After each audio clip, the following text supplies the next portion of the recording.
Kasing laki na ng mukha ko. Hindi lang isa yan, ha? Hindi lang isa, kundi tatlo. Ayan. Ayan na yung iba. Ayan na yung... Ayan. Talong plantation na yan. Tinabunan nato ng ganda, oh.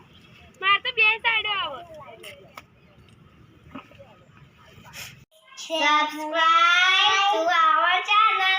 Thank you. Thank you. Tingnan mo naman ginawa ni Tiger. Tiger! Hello guys! Welcome to our channel and today is harvesting. Tapos na ba daw?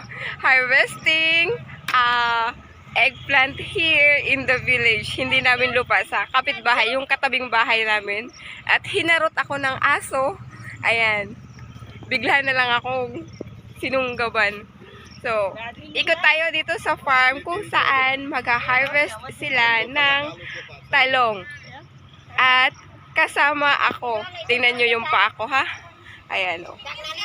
Putik kasi, o. Ayan, o. O, ay sarap.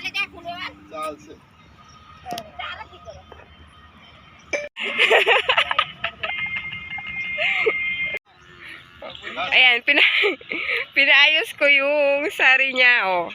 Ayan. Sarasagi, o. Whatever. Just one family, guys. Ayan.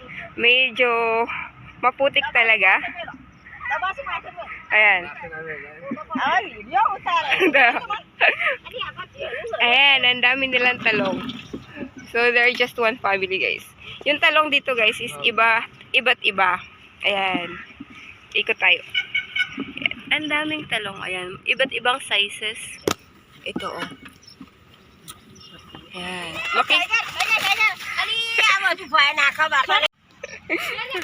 Ang kulit talaga ni Tiger. Ginawa akong putikan. So, ayan. Ayan yung talong. So, ito yung one family lang talaga silang nagtatrabaho dito. At ayan, siya yung ka-birthday ko. We have same birthday, guys.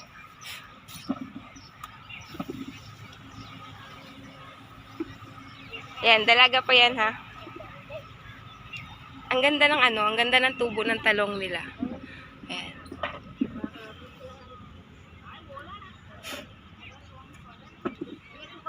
Dahil hinarot ako ng hindi Tiger, kaya medyo mafag pa, guys. Pero medyo mainit na kahapon, medyo mas malamig kahapon. Ngayon mainit na. At ayan, ganyan kalaki yung eggplant farming dito. May flag ako dito na bakante siya. Tapos after, ayan lang, after 2 to 3 months, meron na uling hina-harvest. Tinatanong niya, tapos na ba daw siyang i-video. Okay. Ang ganda, oh. Ayan. Talong plantation na yan. Tinabunan nato ng ganda, oh.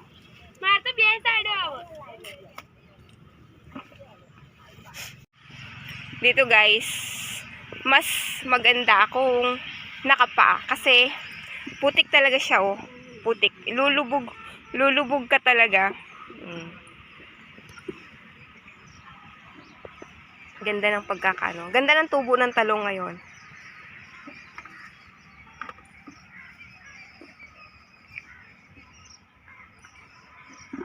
So, ganyan lang pag-harvest. Tapos, diretso na to sa palengke.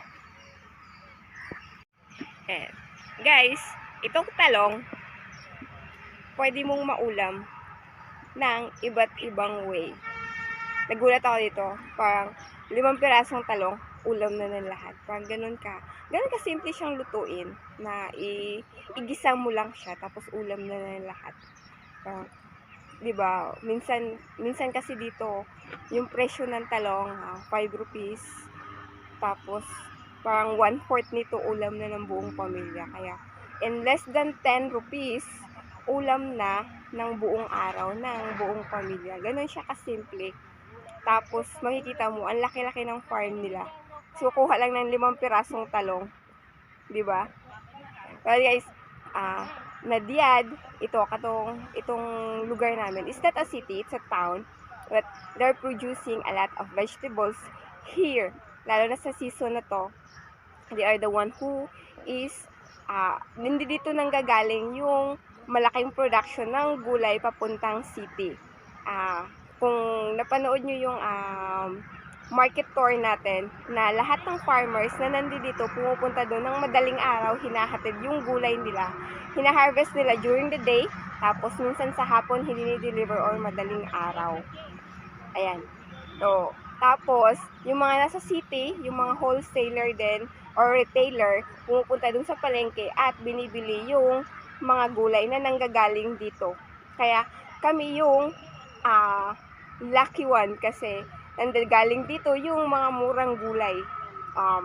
Malit man yung sweldo ng mga tao dito, yung parang salat man dun sa salat sa material na bagay. We are rich in fresh vegetables na hindi mo kailangang gumastos para maging healthy.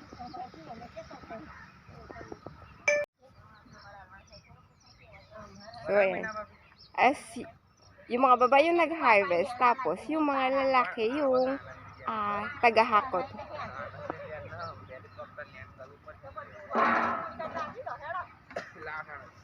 So, Srev is working also. Srev?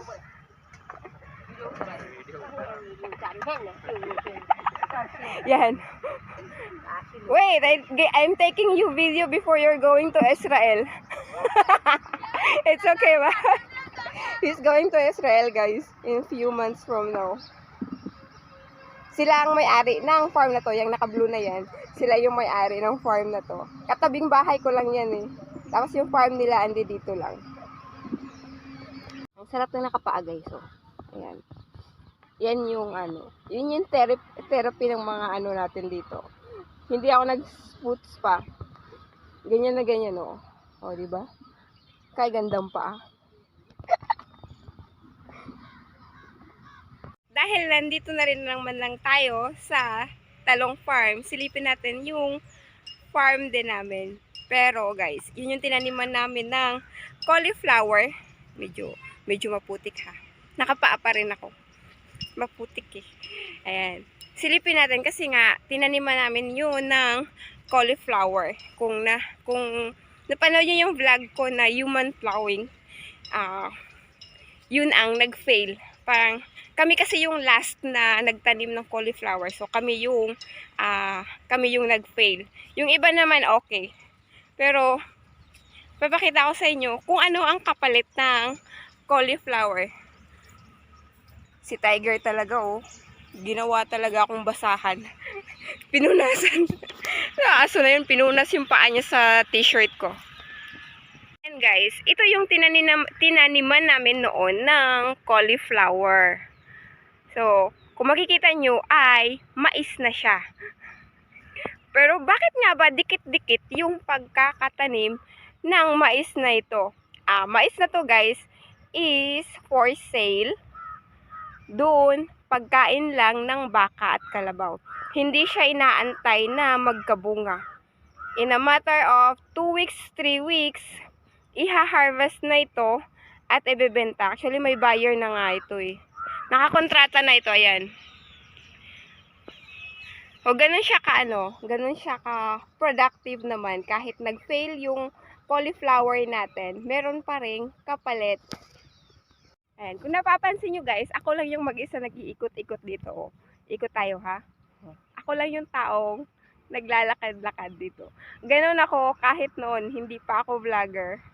Umiikot talaga ako mag-isa. Iniiwan lang ako sa isang kanto ng asawa ko. Tapos, doon na sila sa trabaho nila kung may gagawin man. Tapos, ako na yung bahala mag-ikot-ikot. Ang tanong, safe nga ba mag-ikot-ikot sa farm ng mag-isa? Kung ako ang tatanungin nyo, safe na safe ako dito guys. Walang gagalaw sa akin maliban na lang doon sa mga wild animals siguro. Pero ibang namang wild animals is hindi naman sila harmless naman sila. Kahit sabihin mong maraming ahas dito, wag mo lang Wag mo lang i-trigger yung mga hayop. siguro pag may mga toro, ayun, delikado tayo doon. Yung mga wild buffaloes na nagwawala. Pero pag may may-ari naman, nakatali yung mga nanunungay. Kaya safe po ako sa mga tao dito. Alagang-alaga ako dito. Kahit saan ako magpunta. Hindi nga lang nila kilala yung pangalan ko. May isang bata, tinawag akong English Didi. Kasi nag-i-English daw ako. Tapos, yung Didi is sister. So, pag nakita niya ako, sumisigaw na yun ng English Didi. So, yun yung pangalan ko dito. So, ayan, yung tabako guys. Oh, sukatin natin yan. Oh. Kasing haba na siya ng kamay ko. At, ayan. Ganon siya kalaking farm dito din. Hindi naman lahat, kalahati lang. Siguro, nagiging playing safe na rin ang mga farmers na hindi buong farm ang tinataniman kasi nga, may problema sa weather. In the past 3 years, guys, may problema sa weather. Dito sa India, ayan, may crane pa. Kaya, hindi nila tinataniman ng buo yung parang isang field ng isang variety lang. Kailangan halo-halo. Mag-fail man yung isa, may kapalit naman. Ayan. So, ayan. So, ayan yung itsura ng tabako. Ayan. May bulaklak na siya. Ayan. Hindi. Puntahan natin yung may bulaklak talaga. Yung nag-bloom na. Ayan. Ayan na yung bulaklak ng tabako. Sino bang nakakita na ng bulaklak ng tabako?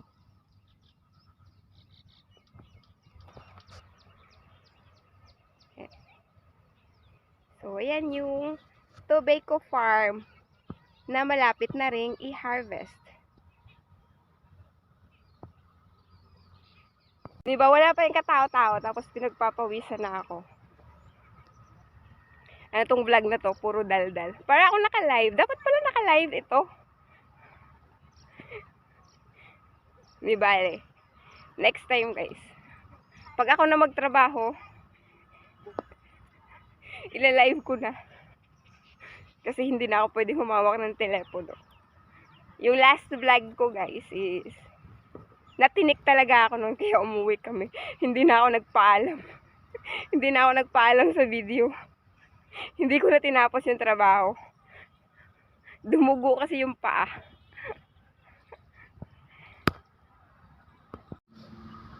Ayan na yung tsinelas ko, guys. Yung mahiwagang tsinelas, bibit-bitin ko na. Ayun, tinawag na ako. Ando doon kasi sila, oh. Oh, ilang kilometro yung nilakad ko. Ayan, maputik pa rin. Bumalik lang tayo dito sa talong. Tinawag na ako kasi mukhang patapos na silang mag-harvest. Inumpisahan kasi nila ng maaga. Tapos ayan, may tsinelas na, may talong pa. Ang tanong nito, kami ba ay may libreng gulay? Nakilibre video na nga, libre gulay pa.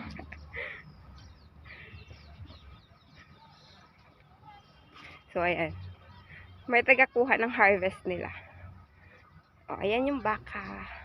So, ayan. Madami pa rin baka dito.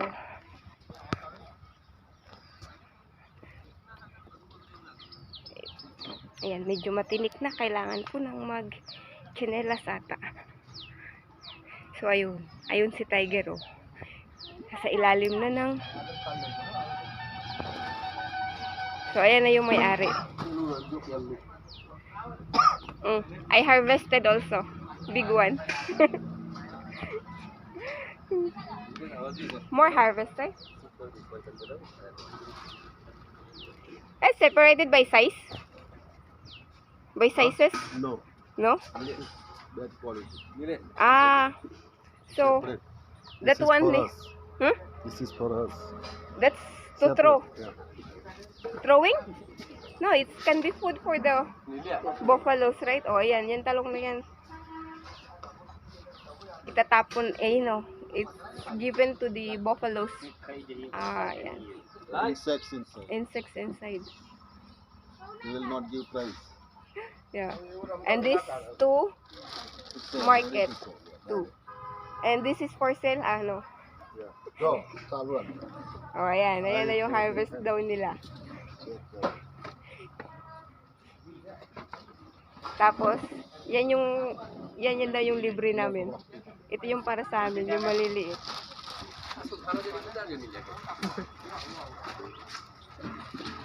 So, yan yung mga lalaki. Yan yung trabaho ng mga lalaki. Ayan, mayroon ditong may bagong panganak ditong kalabaw. Ayan. Naalala nyo yung meron kaming first milk, ito yung kalabaw. Ayan o. Ayan yung dalawa. Meron kaming libreng gatas. Nung pagkapanganak niyan, yung kalabaw na yan. So, yan yung shed. Ayan, si Tiger kumakain ng talong. Guys, sa kabila, yung eggplant. Tapos, ayan, may bahay ng magkapatid. And then, ito naman, yung furniture ko kaninang babae na nakasaring nag-harvest doon ng talong. Yan ang may-ari dito sa cauliflower. Ito yung cauliflower farm nila. Oh, kahit dito guys, hindi sukatan yung kalakihan ng farm ang pagtatrabaho. Kahit meron silang malaking farm, pumupunta pa rin doon sila sa ibang farm para mag-work and being paid per day. O, diba? Sa atin kasi pag yung farm owner ka, parang high level ka na at hindi ka na pumupunta nagtatrabaho sa ibang farm. Dito wala. Kahit yung asawa, yung magkapatid, pumupunta yan sila dun sa ibang farm to help. Ganon yung bayanihan dito sa mga farm para pag season ng isang like wheat, may mga nakalista na kung sino yung uunahing farm. Tapos yung buong grupo pupunta doon at tatrabahuin buong maghapon. Tapos the next day another farm ulit. So it will take the whole month until yung wheat magpo-produce na. Kaya ganun din yung sa rice. Kaya sinasabi yung bakit separate yung mga babae at mga lalaki? Kasi sila yung nag-i-start nung farm while the women's are harvesting or taking out grass. Yun yung trabaho nila. Tapos, sila naman yung susunod doon after nung planting and plowing. Sila naman yung mga babae naman ang pupunta doon para magbunot ng grass. Tapos, yung mga lalaki naman lilipat ng ibang farm. Kasi, kung mapapansin mo, yung area na to ay puro talaga yung residential na palibutan talaga ng farm. Kaya ganun ang nangyayari. Ang tama na ang daldal kasi titingnan na natin yung cauliflower farm. May isa pa pala akong daldal. Una kong pumunta dito is January and it's season of cauliflower. So, ang pinakauna kong pinuntahan na farm is cauliflower farm. At ang lalaki. Tapos, paragi kaming binibigyan. Yung tipong nagsasawa ka na sa cauliflower. So, let's see. It's my brother-in-law's wedding anniversary. Sabi ko sa kanya, give bouquet to his wife. At sabi niya, ayun, kumuha ka ng cauliflower doon. So, ito yung nagiging, ito yung pinuntahan ko ngayon. It's their anniversary and I have to pick up some cauliflower. Ito na yung cauliflower farm. Ayan. Pag ganyan, nag-uumpisa pa lang siya. And then, nagiging ganito na. O, ayan. Meron na siyang maliit. And, ito yung magandang tubo. Sinabihan ako kung ganyan kasiksik, kaliglig, yung bilog na bilog siya, yan yung magandang klase ng cauliflower. Yan yung matamis. Ayan. Halos lahat na meron. And then, Ayan. Uy, ang gaganda ng ano nila, ang gaganda ng tubo. Ayan, oh. Lumalaki pa yan, guys. Pero, dito kasi, dito sa Nadian, mostly, maliliit lang na cauliflower. Tapos, hina-harvest na nila. Kasi, sabi, pag sobrang laki na, wala na daw lasa. O, ayan. Ito, oh. Ayan. Malapit na yung mag-ready. Oh. Malaki na, oh. Mas, ano na siya sa kamay ko. So, who wants cauliflower? Ayan. Naghahanap ako ng pinakamalaki. Ayan. Ayan. Naka-harvest na sila, oh. May mga naputol na. Hindi ko alam kung binenta nila or baka inulam lang muna. Kasi hindi naman talaga total. Ito hindi masyadong maganda. Ayan. May mga black. Ayan. So, ayan. Oh. May mga singit na maliit. Tapos, ganun naman talaga, guys. Hindi talaga pantay-pantay ang buhay.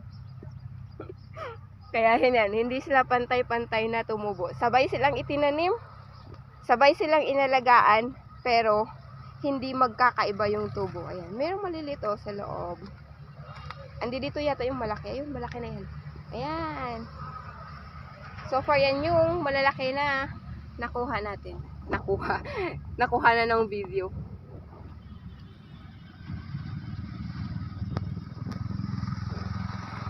Guys, andito pa rin tayo sa cauliflower farm and siguro naman nakita nyo na yung kabuuan ng Biludrawis. Ayan yung highway, andito yung farm, tapos in between is residential, tapos the next is also a farm. Yung nilakad ko, yung lakad-lakad lang na tiningnan yung kung anong mga nakatanim dito. So, in winter season, like gaya ng ganitong buwan ng November, you will see cauliflower, eggplant, mostly tobacco also, corn na hindi pang tao, kung hindi pang hayop. O di ba, may corn, may mga level sila. And ayan yung bahay nila. O, yan yung yun yung gusto ko talaga, yung bahay tapos farm, naaalagaan. And hindi na ako nakapaa kasi dry na dito eh. Yung talong lang talaga ang maputik at kung nakachinelas ako, mahirapan akong maglakad. So guys, that's our vlog for today. Our big farm tour na iba't iba ang may-ari. Kaya nalaman natin na yung mga worker ay big farm owner din. Mga big time yan sila, guys. Mga malalaking ganitong kalupaan. At hindi lang ito yung farm nila, meron pa doon sa mga dulo-dulo ng kaduluhan ng village. Kasi after the residential, meron pa ulit. So, hanggang doon sa Tawid Highway, meron pa din. Ayan, ganun sila kayaman sa kalupaan. Hindi nila alam na ganun na mayaman sila in terms monetary. Mayaman sila dahil marami silang lupa na pagtataniman. So, guys, thank you for watching. Thank you for supporting our channel. At sana'y nag-enjoy kayo sa ating farm tour. And, ayan yung katla. Yan, katla yung bed. Diyan, pinapaupo ang mga bisitang kagaya ko. So, bye. Thank you. Libre lang talong. Mamaya, may cauliflower ako.